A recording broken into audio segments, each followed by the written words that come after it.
नमस्कार, मेरे YouTube channel में एक बार फिर से आपका स्वागत है। MPPSC 2023 प्रीलिम्स के एग्जाम हो चुके हैं। लगभग 10 से 11 दिन जो है वो बीत चुके हैं। निश्चित रूप से आप सभी लोगों ने अपने अपने मार्क्स चेक कर लिए हैं। कुछ लोगों के मार्क्स ज़्यादा आ रहे होंगे, कुछ लोगों के मार्क्स थोड़े कम भी आ रहे होंगे, हो सकता है। लेकिन मैं सभी से यही कहूँगा कि आप अपने मुख्य परीक्षा की तैयारी अवश्य करें। यदि आपने सिविल सेवा को ही अपना अंतिम लक्ष्य बना रखा है तो इस अगले चरण की तैयारी पूरे जोश के साथ करें, क्योंकि इसके बिना, इस चरण की तैयारी के बिना सिविल सेवा में चयन जो है वो संभव है नहीं। तो इसीलिए चाहे मार्क्स आपके थोड़े कम हो, चाहे मार्क्स थोड़े ज्यादा हो, इस बात की चिंता किए बिना पूरे जोश के साथ आप अपने मुख्य परीक्षा की तैयारी में लग जाएं। एग्जाम हो चुके हैं, इसलिए अब आप ज्यादा कुछ कर नहीं सकते। प्रीलिम्स के एग्जाम हो चुके हैं, कॉपी जो है आपके आयोग के पास, आंसर शीट आपके आयोग के पास पहुंच चुकी है। आप कुछ नहीं कर सकते, आप केवल अपने अगले चरण की तैयारी कर सकते हैं, है ना। अब अगले चरण की तैयारी अर्थात मुख्य परीक्षा की तैयारी जो है वो कैसे की जाए, क्या तरीका हो, क्या पढ़ा जाए, क्या छोड़ा जाए, बहुत सारे सवाल जो है वो छात्रों के मन में होते हैं।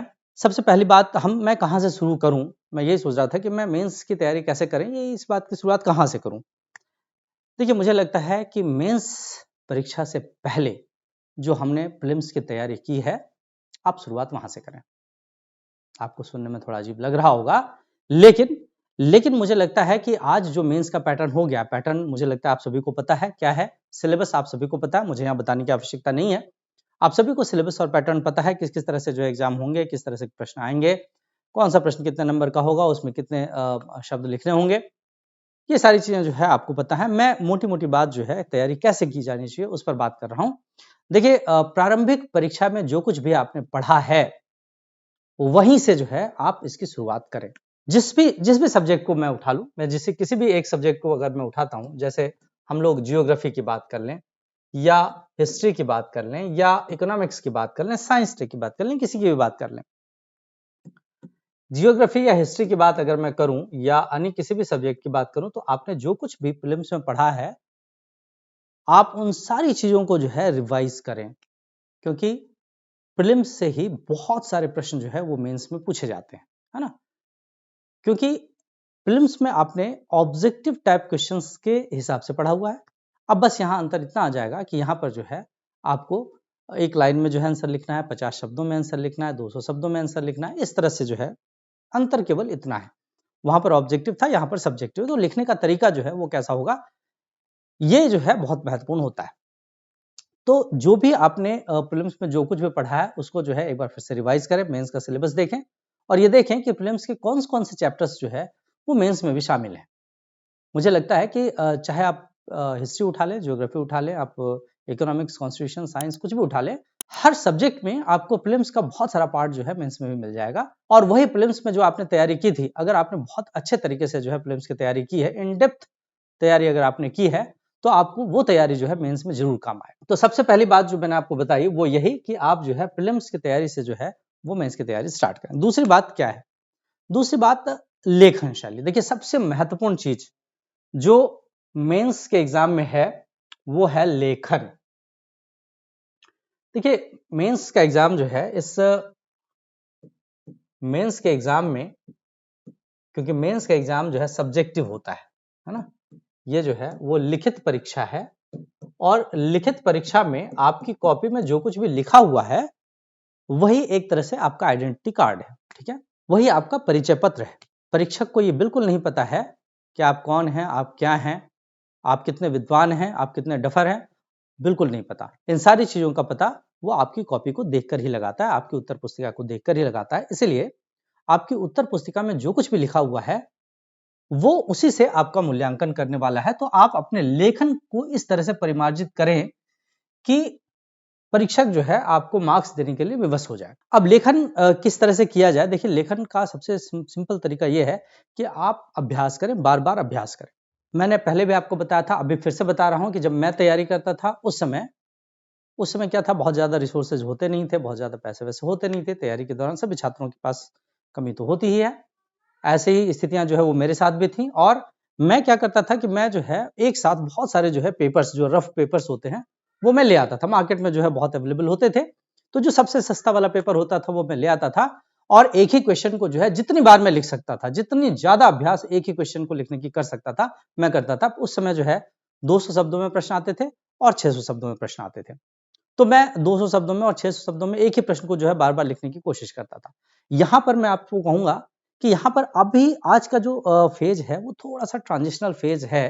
ट्रांजिशनल फेज मैं इसलिए कह रहा हूँ क्योंकि जो पुराने स्टूडेंट्स हैं जिन्होंने 2014 2016 का एग्जाम भी दिया है और जो आज भी एग्जाम दे रहे हैं, उन लोगों के लिए थोड़ी सी समस्या ये हो रही है कि जो पुराना पैटर्न था उस पुराने पैटर्न से निकलकर नए पैटर्न में लिखने में उनको थोड़ी सी परेशानी हो रही है, क्योंकि वो अभी भी जो है अपने उस पुराने पैटर्न में उलझे हुए हैं।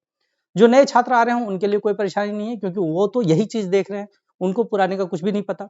तो पुराने छात्रों को यहाँ पर जो है, हाँ, पुराने छात्रों को लाभ इस बात का मिल सकता है, उनको अपने अनुभव का लाभ मिल सकता है। बहुत सारी चीजें जो है उनको याद है, बहुत सारी चीजें उनको रटी हुई हैं, बहुत सारी चीजें जो है उनको आती हैं, इस चीज का लाभ उनको मिलता है। तो लेखन के लिए मैं कहूंगा, चाहे छात्र नए हों, पुराने हों, कोई भी हों, लेखन का अभ्यास जो है आप बार बार करें। एक लाइन में जो है लिखने की कोशिश करें, 2 लाइन में लिखने की कोशिश करें, 50 शब्दों में लिखने की कोशिश करें, 200 शब्दों में लिखने की कोशिश करें। बार बार एक ही प्रश्न को जो है बार बार लिखने की कोशिश करें।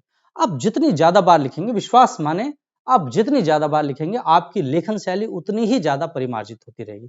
अपने आंसर को आप खुद चेक करें, अपने आंसर को खुद चेक करके उसमें गलतियां ढूंढने की कोशिश करें।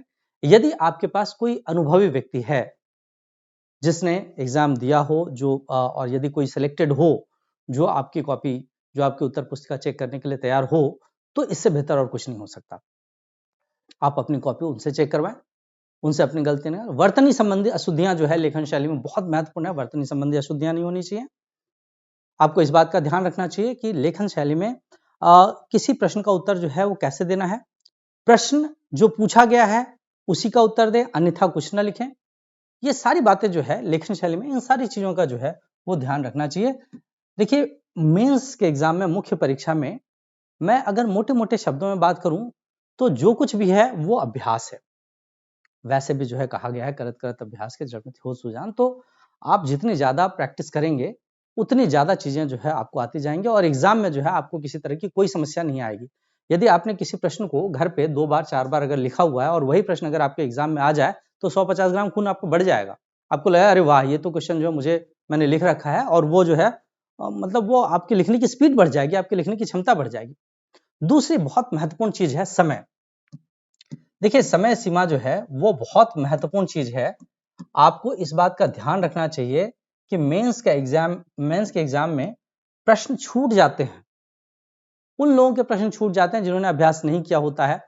सीधे अगर आप मेंस के एग्जाम में बैठ जाएंगे और आप जो है आंसर लिखने लगेंगे तो आप बिल्कुल नहीं लिख पाएंगे। आप बिल्कुल विश्वास माने आप इस बात का।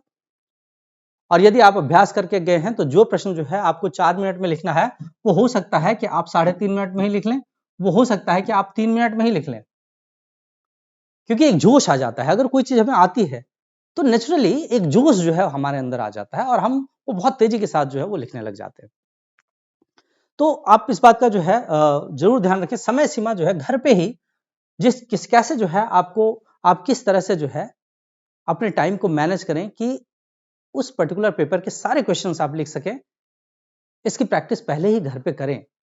बहुत मुश्किल काम होता है। देखिए, मैं जितनी आसानी से ये सारी चीजें बोल जा रहा हूं, करना उतना ही मुश्किल होता है, लेकिन मैं कर चुका हूं। जो भी लोग जो है चयनित हो चुके हैं वो सब करते हैं, इसलिए आपको भी करना ही पड़ेगा। अगर आपको चयन चाहिए, अगर आपको सिलेक्शन चाहिए तो आपको भी करना ही पड़ेगा। ये तो वो प्रक्रिया है जिससे होकर सभी को गुजरना है। लक्ष्य हासिल करना है, मंजिल हासिल करनी है, तो उस प्रक्रिया से तो गुजरना ही पड़ेगा, उन कांटों से तो गुजरना ही पड़ेगा। इसलिए समय सीमा में आप घर पे ही जो है प्रैक्टिस करें। घर पे जितना ज्यादा हो सकता है उतना ज्यादा जो है लेखन का अभ्यास करें। एक पर्टिकुलर क्वेश्चन के लिए, जैसे अगर एक 1 लाइनर क्वेश्चंस हैं या 50 वर्ड्स के क्वेश्चन हैं, टाइम लिमिट सेट कर लीजिए कि 1 लाइन के प्रश्न जो है मुझे 15 सेकंड में लिखने ही लिखने हैं।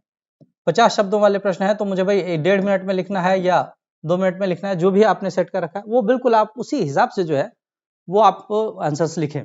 तैयारी जो है वो किस तरह से की जाए, किस किस तरह से जो है हम पढ़ें, ये भी जो है एक बड़ा महत्वपूर्ण प्रश्न होता है। कई बार जो है समस्या ये भी आती है कि भाई हम किसी बुक को ले लें और उस बुक से जो है पढ़ाई करें, या फिर हम नोट्स बनाएं, क्या करें।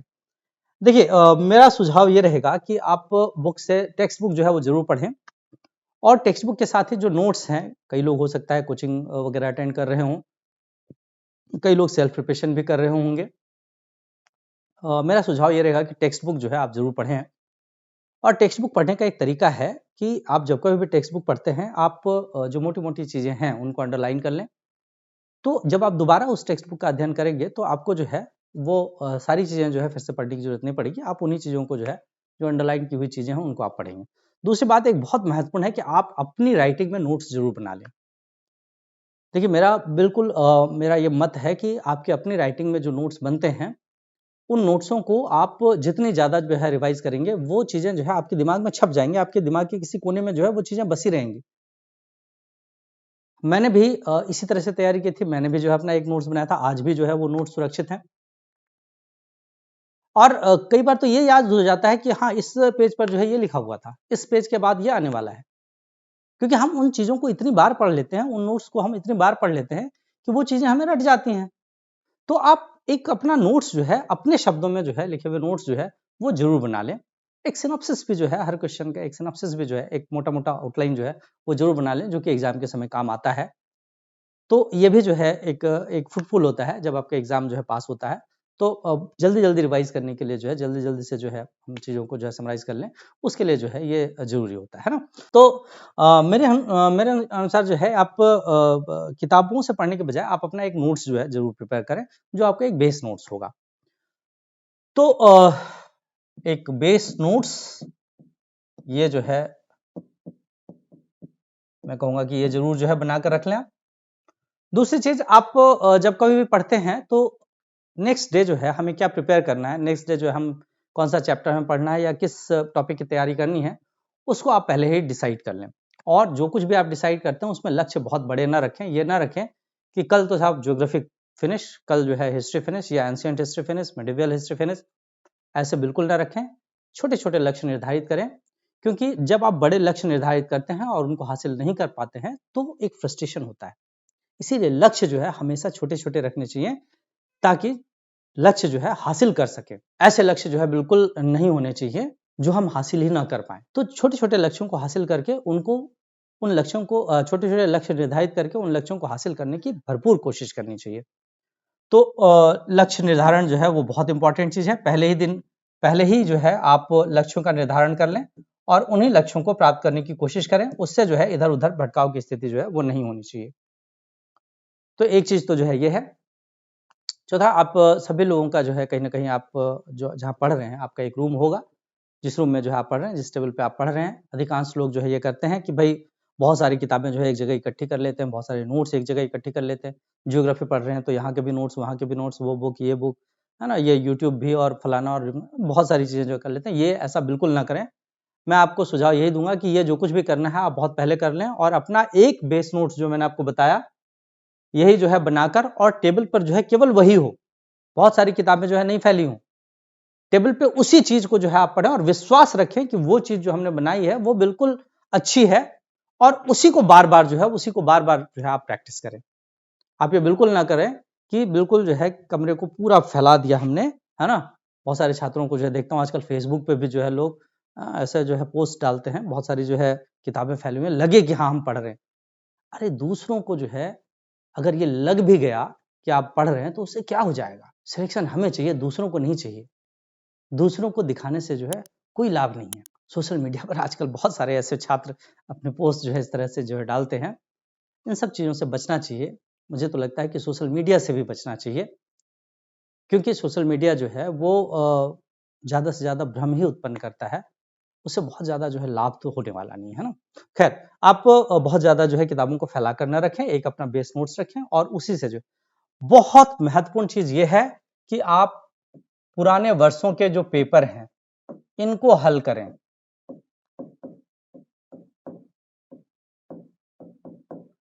देखिए पुराने वर्षों के जो प्रश्न पत्र होते हैं, इनको जो है हल करने की कोशिश करें, प्रश्न कहाँ से लाएँ हम, इसके लिए जो है ये सबसे सरल तरीका है कि आप पुराने वर्षों के प्रश्न पत्र हल करें। इन प्रश्न पत्रों से आपको बहुत सारे प्रश्न जो है वो आपके आने वाले एग्ज़ाम में जो है मिल जाएँगे। मैं भी यही करता था और जितने भी जो है टॉपर्स हैं, जितने भी सिलेक्टेड लोग हैं, वो सभी लोग जो है वो ये इस प्रक्रिया से तो गुज़रते ही गुज़रते हैं। टेस्ट टेस्ट ज़रूर दें। किसी भी पर्टिकुलर टॉपिक को आप पढ़ते हैं, उस पर्टिकुलर टॉपिक का अपना एक टेस्ट पेपर बनाएँ और यदि आप किसी कोचिंग में हैं तो निश्चित रूप से वहाँ पर जो है आप टेस्ट पेपर जो है आपने ज्वाइन कर रखा होगा, वो टेस्ट जो है उसको सीरियसली लें और कोशिश करें कि उस टेस्ट में जो है हमारे अच्छे से अच्छे मार्क्स आएँ।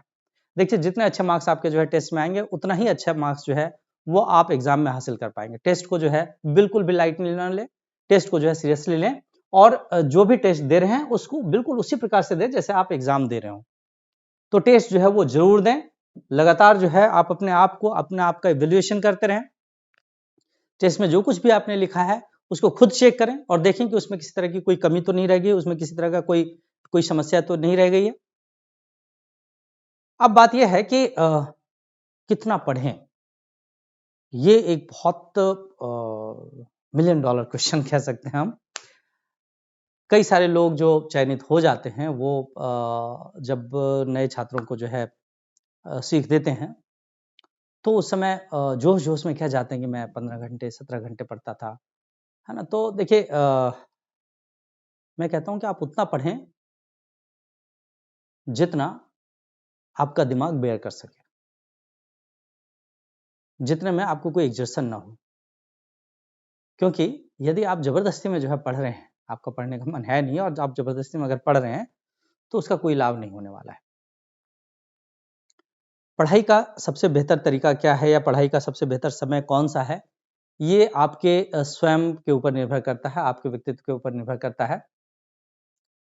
कई लोग कहते हैं कि मुझे रात में पढ़ना बहुत पसंद है, कई लोग कहते हैं मैं दिन में पढ़ता हूँ। देखिए मेरा अपना तरीका ये था कि मैं रात को बहुत रात तक मैं नहीं पढ़ पाता था। 12-1 बजे तक जो है मैं बहुत से बहुत अगर मैक्सिमम मैं पढ़ूँ तो 12 साढ़े 12 तक जो है मैं पढ़ पाता था। उससे ज़्यादा जो है मुझसे पढ़ाई नहीं होती थी। क्योंकि उसके बाद मुझे लगता था कि मैं नहीं पढ़ सकता या मेरा मन नहीं लगता था। नींद आती थी, ज़ाहिर-सी बात है, सो जाता था। लेकिन हाँ, सुबह का मेरा जो है बिल्कुल रूटीन था। मैं सुबह साढ़े 5 पौने 6 बजे जो है मैं जाग जाता था और 6 बजे से मेरी पढ़ाई जो है शुरू हो जाती और 6 बजे से लेकर दोपहर के 12 बजे तक जो है मैं ज़रूर पढ़ता था। ये मेरा जो है एक नियम था। 12 बजे के बाद जो है मुझसे पढ़ाई नहीं होती थी। दोपहर में जो है बिल्कुल सोने का टाइम था। मैं कुछ भी अपना लंच लेने के बाद मैं सो जाता था। हाँ, उसके बाद साढ़े 4 बजे से फिर मेरी पढ़ाई शुरू होती थी और साढ़े 4 बजे की पढ़ाई जो है वो लगभग 7-8 बजे तक जो है मेरी पढ़ाई चलती थी। 8 से 9 1 घंटे जो है अपने मित्र बहुत सारे मित्र तो मेरे हैं नहीं, 1-2 मित्र हैं। उनमें से एक योगेंद्र मित्तल, उनके साथ मैं घूमने निकल जाता था।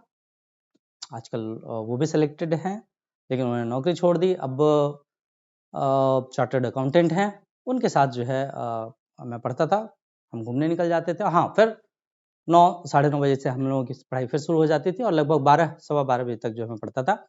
ये मेरा अपना एक रूटीन था। आपका रूटीन जो है कुछ डिफरेंट हो सकता है। आपके अपने व्यक्तित्व पर निर्भर करता है कि आप किस तरह से जो है अपना रूटीन बनाते हैं। हाँ, मैं ये ज़रूर कहूँगा कि तैयारी के दौरान जो है अपने डाइट का विशेष रूप से जो है ध्यान रखें। ये होता है कि छात्र जीवन में जो है मनचाहा डाइट तो हमें मिल नहीं पाता। देखिए कई सारे छात्र जो है अलग अपना रूम लेकर रहते हैं, तो जिस तरह का डाइट तो होना चाहिए एक विद्यार्थी के लिए वैसा उनको वहाँ नहीं मिल पाता। वो बहुत खुशनसीब छात्र हैं जो अपने माँ-बाप के साथ रह रहे हैं, जिनके पास जो है सुविधाएँ हैं। आजकल बहुत सारे ऐसे छात्र हैं जिनके पास सुविधाएँ हैं, तो उनके लिए तो कोई प्रॉब्लम नहीं है। लेकिन जिन छात्रों के पास ऐसी सुविधाएँ नहीं हैं, जो अलग अपना रूम लेकर रह रहे हैं, पढ़ाई कर रहे हैं, उनसे मैं यही कहूँगा कि मैंने भी ये किया है। आप एक ही बार जो है खाना बना लेते हैं और उसी खाने को जो है 2 या 3-4 बार छोटे-छोटे मील्स जो है वो आप लें। ज़्यादा से ज़्यादा लिक्विड डाइट जो है अपने उसमें जो है शामिल करें। बॉडी जो हाइड्रेट रहेगी और इससे आपको नींद नहीं आएगी। सबसे इम्पोर्टेंट चीज़ जो है वो पढ़ाई के दौरान नींद आती है। ये जो है सर्वमान्य तथ्य है कि जब हम पढ़ते हैं तो हमें नींद आती है। तो नींद ना आए इसके लिए एक यही तरीका है कि आप छोटे-छोटे मील्स लें। ज़्यादा जो है पेट भरा रहेगा तो ज़ाहिर-सी बात है नींद आएगी। बॉडी जो है हाइड्रेट रहे इसके लिए जो है लिक्विड डाइट ज़रूर लें। हो सकता है अगर जूस अवेलेबल हो तो ठीक है, नहीं तो पानी जो है थोड़ा-थोड़ा पानी जो है वो पीते रहें, इम्पोर्टेंट है ये। छोटी-छोटी बातें हैं लेकिन तैयारी के दौरान जो है वो बहुत महत्वपूर्ण रोल जो है प्ले करती है। मेंस का एग्ज़ाम है, मेंस का एग्ज़ाम जो है वो थोड़ा बहुत कठिन नहीं कहूँगा मैं लेकिन मेंस का एग्ज़ाम जो है थोड़ा-सा जो है मेहनत या परिश्रम की माँग करने वाला जो है एग्ज़ाम होता है। इसमें थोड़ी परिश्रम जो है वो ज़्यादा होती है। सिलेबस जो है आपको पूरा करना पड़ेगा क्योंकि अभी किसी भी टॉपिक से जो है प्रश्न पूछे जा सकते हैं। किसी भी टॉपिक को जो है हम छोड़ नहीं सकते। पुराने पैटर्न में ये होता था कि कुछ क्वेश्चन हम रट लेते थे, चले जाते थे, हो सकता है वही क्वेश्चन आ जाए तो हम निकल जाएं, लेकिन आज की डेट में जो है ऐसा नहीं है। आपको पूरा सिलेबस करना पड़ेगा, इन डेप्थ तैयारी करनी पड़ेगी। तो परिश्रम की डिमांड करने वाला जो है ये एग्जाम है। इस एग्जाम में जो है आप मैं यही कहूंगा आपको कि ज्यादा से ज्यादा पढ़ें, क्योंकि एग्जाम में जो है प्रश्न कहीं से भी आ सकते हैं। लिखने का एक लेखन अभ्यास में जो जैसा मैं बता रहा था, तो लिखने में मैं आपको यही कहूंगा कि देखिए आप बार बार जो है चीजों को लिखें और अपनी ही चीजों में, लिखी हुई चीजों में जो है गलतियां निकालकर उसको दुरुस्त करने की कोशिश करें, क्योंकि हर बार जो है हर क्वेश्चन के लिए आप किसी के पास नहीं जा सकते। तो जैसे जैसे जो है आप लिखते जाएंगे, जैसे जैसे जो है आप तैयारी करते जाएंगे, वैसे वैसे जो है आपकी चीजें जो है वो ठीक होती जाएंगी, आपका उत्तर लेखन जो है वो अच्छा होता जाएगा। तो चलिए, आप सभी लोगों को बहुत बहुत शुभकामनाएं। आप जितने भी लोग जो है तैयारी कर रहे हैं, वो अपनी तैयारी को जो है वो धार दें, वो अपनी तैयारियों को जो है और मजबूत करें। और मुझे लगता है कि अभी जो आपका मेंस का एग्जाम जो है आने वाला है, उस एग्जाम के लिए जो है आप बहुत अच्छे से प्रिपेयर करें। यदि मेरे द्वारा दिए गए टिप्स किसी भी एक छात्र के लिए जो है कारगर होता है, तो मैं समझूंगा कि मेरा जो है, मेरे ये टिप्स जो है या मेरे द्वारा बनाए गए वीडियो जो है वो सफल हुआ। आज के लिए इतना ही।